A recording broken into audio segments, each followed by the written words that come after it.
I ran every single day because I thought stopping would make me weaker. No injuries, no missed workouts, just slower, heavier, emptier. What I didn't know then is this. The habit I was most proud of was quietly holding me back. I need to be honest with you right from the start. There was a period in my life when the alarm went off every morning, and my body was already begging me to stay in bed.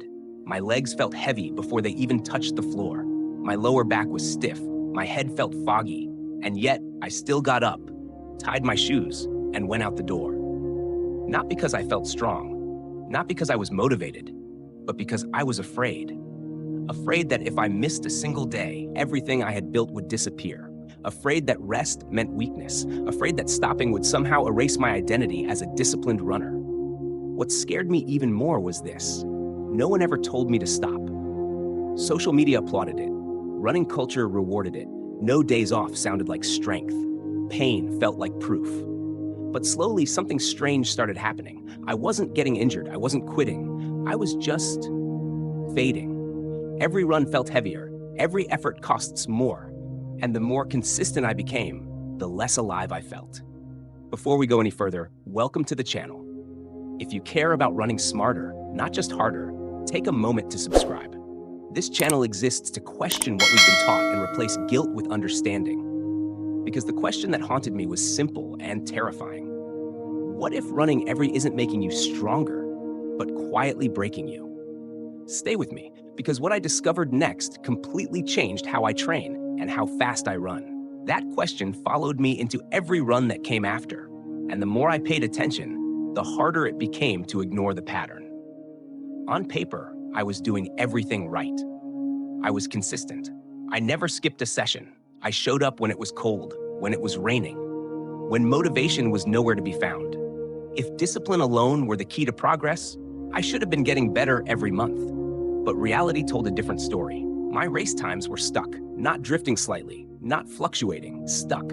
Easy runs stopped feeling easy, even though the pace hadn't changed. I needed more effort just to hit numbers that used to come naturally. And what bothered me most wasn't the lack of improvement, but the quiet erosion of confidence. I started wondering if this was just what aging felt like, or if I had somehow reached my limit. The most frustrating part was that nothing was wrong enough to fix. I wasn't injured, I wasn't burnt out in an obvious way. From the outside, I looked like a committed runner doing all the right things. Inside, though, something felt off, like I was pouring energy into a system that no longer responded. That's when it hit me. If effort kept increasing, but results didn't, then effort wasn't the problem. And once that thought took hold, I couldn't unsee it. Once that realization settled in, it stopped feeling like frustration and started feeling like curiosity. I began asking a question I had never allowed myself to ask before, because it felt almost dangerous. What if the problem wasn't how hard I was training, but how often? The idea made me uncomfortable. Running less sounded like regression. Rest sounded like surrender. Everything I had absorbed from running culture told me that consistency meant frequency, and frequency meant progress. But the more I observed myself, the more cracks appeared in that belief. I noticed that the rare days I accidentally rested, my body felt different the next run, lighter, sharper, more responsive. Those days didn't fit the story I had been telling myself. They contradicted it. So instead of brushing that feeling aside, I leaned into it. I stopped looking for motivation hacks or tougher workouts. I stopped asking, how do I push more? And started asking, what is my body actually responding to? That shift changed everything. It moved me from judging myself to studying myself, from forcing outcomes to understanding causes. I wasn't trying to prove toughness anymore. I was trying to understand adaptation. And once I allowed myself to be curious instead of afraid, I realized I had never truly learned how improvement works. I had only learned how to endure. That curiosity pushed me to look past feelings and habits and finally ask a more uncomfortable question. What is training actually doing to my body at a biological level? That's when a simple image changed how I understood everything. I started thinking of my body like a battery. Every run drains it. That part is obvious. But what I had never considered was what happens after the drain. When I ran every single day, the battery never truly recharged. It hovered at a low, unstable level, just enough to get through the next session, never enough to rebuild anything meaningful. I wasn't broken, I was operating in permanent low-power mode. Here's the realization that hit me hardest. Training itself isn't progress. Training is a disruption. It's stress. It's tiny breakdowns that signal the body something needs to change. But change doesn't happen during the run. It happens afterward, when the system is allowed to finish the repair. Rest is when the battery reaches full charge. And if you give it just a bit more time, it doesn't stop at full. It overcompensates.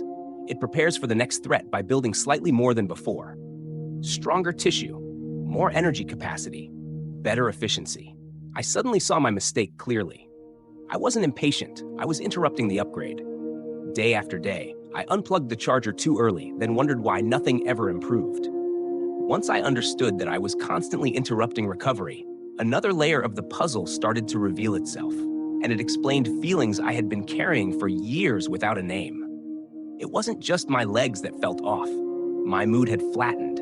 My motivation felt forced instead of natural. I could train, but I rarely felt truly refreshed.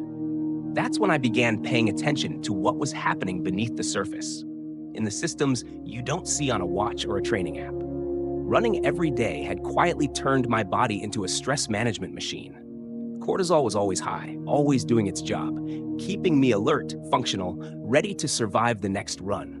But survival isn't the same as growth. When stress never drops, the body doesn't ask, how can I improve? It asks, how do I protect myself? And protection comes at a cost. Muscle repair slows. Energy feels harder to access. Fat loss becomes stubborn, not because of calories, but because the body is conserving. Meanwhile, the hormones responsible for rebuilding, those tied to deep rest and real recovery, never get their full window to work. That realization hit deeper than training theory. It made me see that I wasn't failing mentally or physically.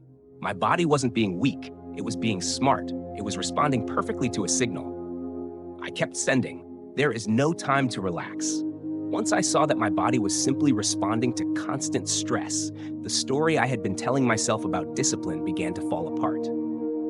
I had always believed discipline meant showing up no matter what, ignoring signals, pushing through discomfort, doing today what I did yesterday, even if yesterday already took something from me.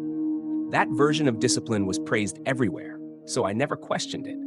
But now it was clear that what I called discipline was really just repetition without reflection. True discipline, I realized, isn't about how much pain you can tolerate. It's about how well you can listen. It's knowing when effort creates growth and when it only creates noise.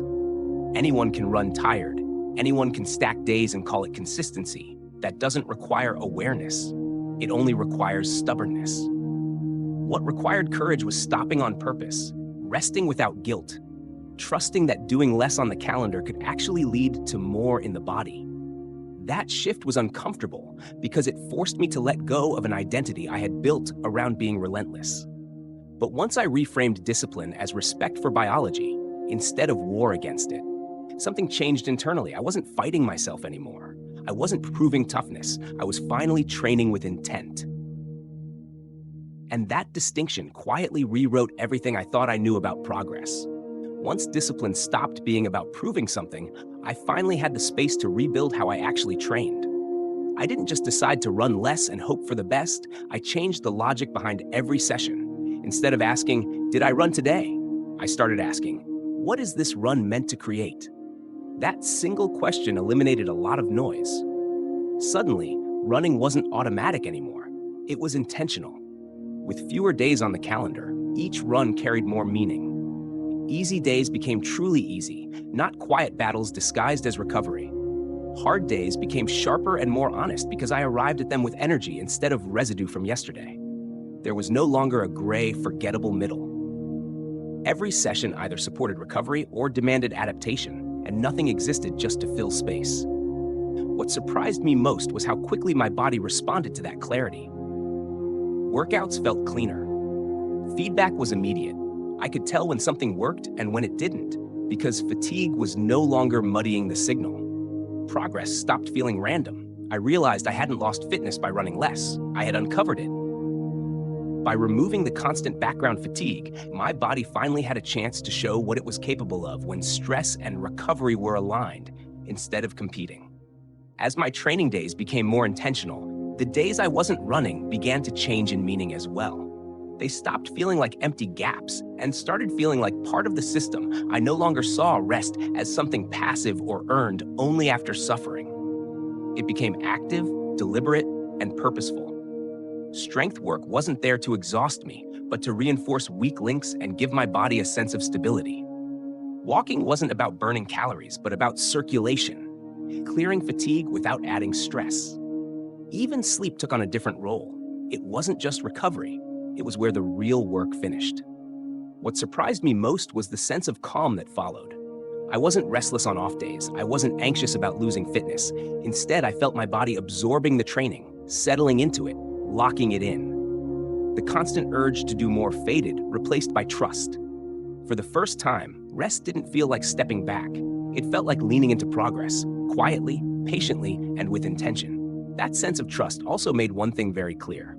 This way of thinking isn't meant for everyone. If running is simply a way for you to clear your head or enjoy movement, there's nothing broken that needs fixing. But if you're someone who shows up every week, follows the plan, does the work, and still feels stuck, then this might sound uncomfortably familiar. It's for the runner who feels disciplined yet frustrated, committed yet quietly disappointed. I'm not speaking to beginners chasing motivation or to people looking for shortcuts. I'm speaking to the ones who already care deeply, who measure themselves by progress, and who wonder why effort alone no longer moves the needle. Because when you're that person, the problem usually isn't desire or toughness, it's structure. And recognizing that doesn't make you weak. It means you're ready to move from simply working hard to finally working with your body instead of against it. Once you see that, it's hard to go back to training on autopilot.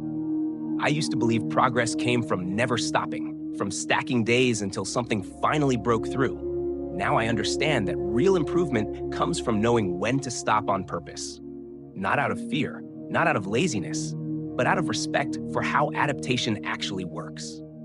Running every day taught me how to tolerate fatigue. Running smarter taught me how to get faster. The difference wasn't motivation or willpower, it was alignment between stress and recovery, effort and timing, work and rest. So if there's one thought I want to leave you with, it's this. Your body is not impressed by how often you suffer. It responds to signals, patterns, and space to rebuild. When you give it that space, it doesn't fall apart. It rises to meet the next demand. Stop counting miles just to feel disciplined. Start paying attention to how your body responds over time. Because speed isn't hidden in more effort. It's revealed when recovery is finally allowed to do its job. If there's one quiet truth behind this entire journey, it's that progress rarely comes from doing more. It comes from doing what actually matters.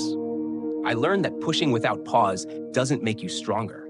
It only teaches your body how to survive under constant pressure. Real growth happens when effort is followed by space, when intention replaces habit, and when you stop treating rest as a reward and start treating it as a requirement. This lesson reaches far beyond running, in work, in relationships, and in life. Constantly forcing forward without recovery eventually dulls your edge. Pausing isn't quitting, it's recalibrating. When you allow yourself room to recover, you don't fall behind. You move forward with clarity and strength. I'm curious, where in your life do you feel like doing less might actually help you grow more? Share your thoughts in the comments so we can all learn from each other. And if this perspective resonated with you, consider subscribing to the channel to support more thoughtful, science-backed content like this in the future.